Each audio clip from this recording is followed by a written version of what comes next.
Thank you, Mr. President. This vote to allow states to defund Planned Parenthood and other Title X funded public health programs is simply shameful, dangerous, and millions of Americans across this country, including tens of thousands of women and men in Illinois, are going to suffer as a result. This vote is particularly devastating to the 2.7 million Americans who depend on Planned Parenthood for their basic preventative health care each year. I personally understand what's at stake with this vote because I've been there.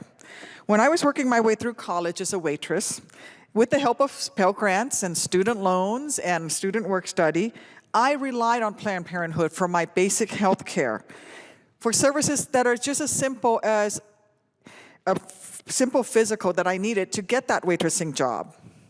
I went to Planned Parenthood because that's all I could afford on a student's budget, and I needed to get that second job. And while I can relate to the obvious good that Planned Parenthood does, many of our colleagues on the other side of the aisle, unfortunately, simply cannot. They don't understand what is at stake. Let's take a look at my home state of Illinois. In Illinois alone, Planned Parenthood serves 64,000 patients annually. Of those, 34,000 seek testing for sexually transmitted diseases, and nearly 7,000 are seeking out cancer screenings. So by defunding this organization, what you're really doing is stripping thousands of Illinoisans and Americans all across this country from access to essential health care. That's simply unacceptable. We can't play politics with women's health care.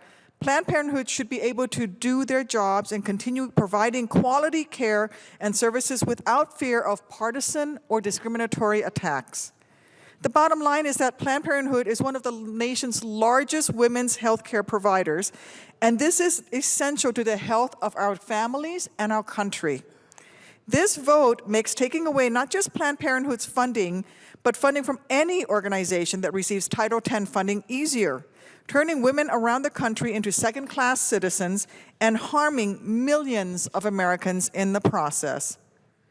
Why would we make it easier to take away a health center that helps our women's public health system and serves as a lifeline for affordable preventative services like physicals, disease testing, and cancer screenings?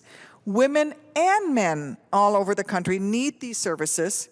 Our states and our local communities need these services because they meet a need that could otherwise not be met. And I want the men and women across this country to know that I am not going to give up. We, Democrats, are not going to give up. I will continue to fight to protect Title X funding and the patients that depend on it. It's just too important.